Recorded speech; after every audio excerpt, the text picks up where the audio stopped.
científico altera o senso comum?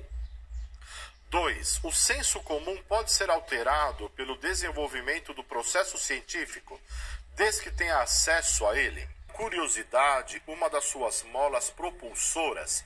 Essa interatividade, na verdade, ela está trazendo o quê? Ela está trazendo uma reflexão entre a contraposição que existe entre o conhecimento científico e o conhecimento comum. E aí vejamos a alternativa correta, a alternativa D. Alternativa D, em que diz que as afirmativas 2 e 3, elas são as corretas. Vamos ver aqui a afirmativa 1. O desenvolvimento do processo científico altera o senso comum? Não. Por que isso não está certo, né? Por que o desenvolvimento do processo científico altera o senso comum? Ora, o senso comum é aquela crença, juízo de valores que eu carrego comigo desde quando eu nasci. Essa crença, esse juízo de valor só vai ser mudado quanto uma quantidade maior de argumentos eu reunir, quanto maior quantidade de informação eu conseguir reunir. Agora, o que está dito na afirmativa é: o desenvolvimento do processo científico altera o senso comum? Não. São dois tipos de conhecimento que sejam diferentes. Um é valorativo, sistemático. O outro mais reflexível, não verificável, e ele é assistemático. A afirmativa 2, ela meio que completa a 1 por afinidade. O senso comum pode ser alterado pelo desenvolvimento do processo científico, desde que tenha acesso a ele. Perfeito. A partir do momento que, se eu tenho o conhecimento dado ali pelo senso comum, pelo aquele conhecimento vulgar, mas se eu tenho acesso a artigos científicos, a escritos, se eu tenho acesso à informação, a minha forma de pensar ela vai sendo modificada. E se a minha forma de pensar vai sendo modificada, o meu senso comum ele também vai ser modificado. Agora, o senso comum só pode ser modificado a partir do momento que ele tiver contato com o conhecimento científico. Do contrário, nada acontece. Vamos ver a 3. O desenvolvimento científico tem na curiosidade uma das suas molas propulsoras? Perfeito. Sem a curiosidade não há desenvolvimento de ciência. Sem a curiosidade não há desenvolvimento de estudo. O estudo, o saber, a conquista informacional, o querer conhecer mais sobre alguma coisa, só parte efetivamente da curiosidade. Eu espero que você tenha acertado aqui então essa interatividade. Agora passamos a mais parte teórica da nossa aula. Tópico 4, a linguagem e os procedimentos do fazer científico e acadêmico. A questão da metodologia do trabalho acadêmico.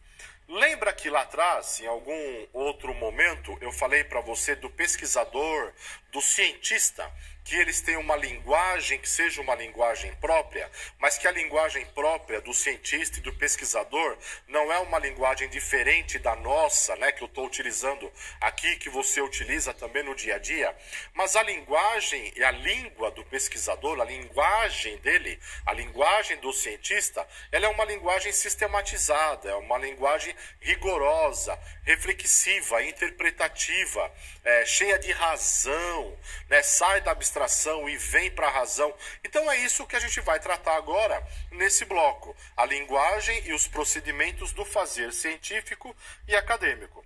Então, como vimos em nossos dias, a ciência procura ampliar cada vez mais o conhecimento humano posto a serviço da satisfação de necessidades concretas do homem, tornando-se por vezes objeto de desconfiança. Ora, por que a ciência é também um objeto de desconfiança? Pensa comigo aqui. Por que a ciência, na atualidade, também pode ser considerada um objeto de desconfiança? Porque tudo pode ser investigado. Na atualidade, a gente consegue investigar os mais diferentes assuntos devido à grande quantidade de informações que nós temos à nossa disposição e a infinidade de informações e objetos informacionais que nós temos aqui também à nossa disposição.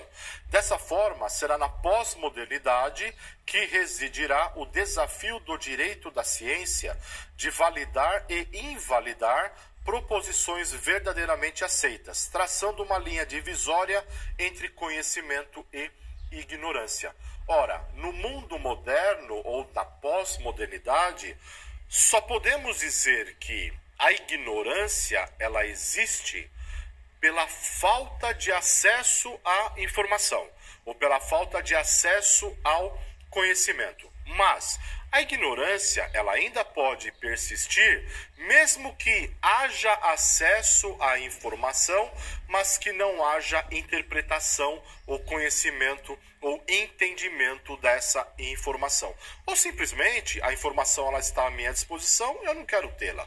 Então eu vou me tornar ali um ignorante, eu vou continuar na ignorância. Agora veja que o emprego da expressão ignorância dentro da questão do conhecimento não é uma questão pejorativa do ser ignorante, classificar uma pessoa como ignorante no sentido do pejorativo. Não é isso. Ignorante no sentido de ignorar, de não saber, de não conhecer. Ora, se eu não conheço, eu não tenho conhecimento. Então, ignorante do ponto de vista do conhecimento.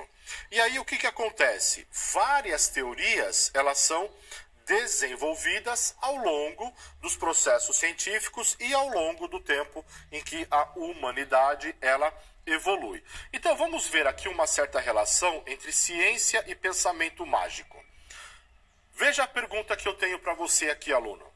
Seria possível aceitar a recomendação de um procedimento cirúrgico nos dias de hoje com base em crença e pensamento mágico? Leia de novo comigo. Seria possível aceitar a recomendação de um procedimento cirúrgico nos dias de hoje com base em crenças e pensamentos mágicos? A resposta clara é uma resposta negativa. E por qual razão? Porque o procedimento científico ele está dentro do processo de fazer ciência. Fenômenos fisiológicos são hoje explicados após inúmeras experiências e testes em laboratório, não havendo espaço para quaisquer crenças a respeito de uma relação simpática entre micro e microcosmos. Então, veja bem, o conhecimento aqui na área da saúde, né, na área de outras ciências, ele também prescinde o quê? De experiência, de experimentação, de fatos concretos, não só na questão da religiosidade ou também não só na questão da filosofia ou da abstração do concreto que a filosofia ela nos traz. Mas a partir do momento que temos procedimentos científicos dentro de um processo de se fazer ciência, do desenvolvimento da ciência propriamente dito, a partir desse momento, esse procedimento científico, ele é utilizado como forma de se fazer ciência em várias áreas do saber. Nós temos aqui um outro exemplo bastante interessante, que é dado pela história, né? Um matemático indiano, autodidata, contribuiu enormemente para o desenvolvimento da matemática. Ao ser convidado para estudar num certo centro universitário, causou espanto entre seus colegas matemáticos, em especial por ser capaz de intuir soluções para problemas até então jamais resolvidos. O grande problema é que esse estudioso não conseguia provar as soluções que apresentava, o que fez parte da comunidade acadêmica não aceitar suas ideias e rejeitar o seu trabalho. Para a comunidade científica, naquele momento e ainda nos dias de hoje, é necessário o uso da linguagem correta quando da produção do conhecimento, assim como é imprescindível a aplicação de procedimentos tidos como legítimo. E aqui nós temos um Saiba Mais, onde eu sugiro para você a assistência a alguns filmes. O filme O Homem que Viu o Infinito é um filme hoje, o que é ou não ciência? E quais são ou não são os procedimentos científicos? Essa é uma pergunta que fica no ar na sociedade acadêmica da atualidade, como a gente está colocando aqui nesse livro de apoio à sua ao seu estudo. O que é ciência, o que não é ciência, o que é processo científico, o que não é processo científico, o que é procedimento científico e o que deixa de ser. A sociedade, né, científica da atualidade passa por essas perguntas. Quais procedimentos podem ser utilizados, então, numa investigação ou na compreensão de um fenômeno? A dedução e a indução. Se não houver o emprego desses dois procedimentos, ou do método dedutivo ou do método indutivo, o fazer científico ou fazer ciência, ele pode vir a ser questionado. Então, a linguagem da metodologia do trabalho acadêmico, ela segue um procedimento que é um procedimento sistemático. E ele culmina com o uso desses dois outros procedimentos na busca da razão, a dedução e a indução. São duas formas diferentes de se buscar o conhecimento. E essas formas diferentes de buscar o conhecimento, nós podemos, dentro dessas formas, na verdade, nós podemos destacar alguns objetivos específicos da metodologia científica, que são análise das características essenciais que permitem distinguir ciência de outras formas de conhecimento, análise das condições em que o conhecimento ele é construído, criação de oportunidades especiais para que o aluno possa se comportar cientificamente, e essa disciplina é uma oportunidade, capacitação do aluno para que ele possa ser crítico do ponto de vista do conhecimento, criação de vetor de informações e referenciais para a montagem formal e substantiva de trabalhos científicos e assim por diante. Então, a metodologia do trabalho acadêmico, o que ela faz? Ela ajuda o aluno a aprender, né? Ela traz para o aluno, ela traz para o estudante as formas diferentes de aprender e como que esse estudante ele consegue obter conhecimento. E, portanto, a obtenção do conhecimento requer a metodologia. E aqui nós temos uma definição para o que vem a ser metodologia. Pode ser ramo da lógica, do que o estudo dos métodos, o estudo de como se faz ciência, o estudo de como se estuda, o estudo de como se desenvolve um processo científico. E tem mais que eu chamo a atenção.